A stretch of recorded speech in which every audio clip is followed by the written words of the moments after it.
ওই যে আসহাবুল কাহাফ কি করেছিল, একটা ফিতনাময় পরিবেশ থেকে নিজেরা আস্তে করে সরে গিয়েছে।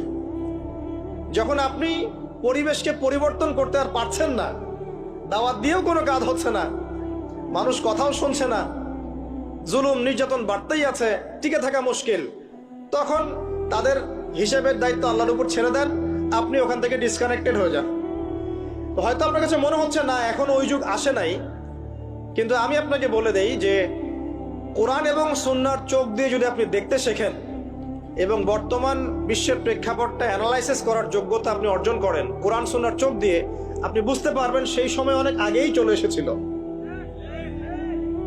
এখন ফিতনা এবং ফাসাদময় এই পরিবেশে আমরা কি করতে পারি ছোট স্কেলে, বড় স্কেলে না, ছোট স্কেলে। আমি আজকে বড় বিষয় নিয়ে কথা বলতে আসি নাই, কারণ আমি চিন্তা করলাম যে আসলে প্রথমে যদি ব্যক্তিকেন্দ্রিক বিষয়টা ঠিক না হয়, বড় বিষয় আলোচনা করে কোনো লাভ নাই।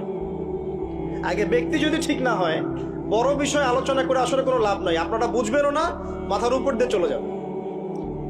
এখন গ্লোবাল অ্যাফেয়ার্স নিয়ে কথা বলে খুব একটা ফায়দা নাই আপনাদের। এখন ইকোনমিক পুরো এই সুদভিত্তিক সিস্টেম আপনি চেঞ্জ করতে পারবেন না, এবং পুরো যে তাগুতি ব্যবস্থা আপনি চেঞ্জ করতে পারবেন না। আপনি কি করতে পারবেন? আপনি নিজেকে পরিবর্তন করতে পারবেন, আপনার পরিবারকে পরিবর্তন করতে পারবেন। এতটুকু আপনার পক্ষে এখন পর্যন্ত সহজ, ঠিক না? ঠিক কথা। এটা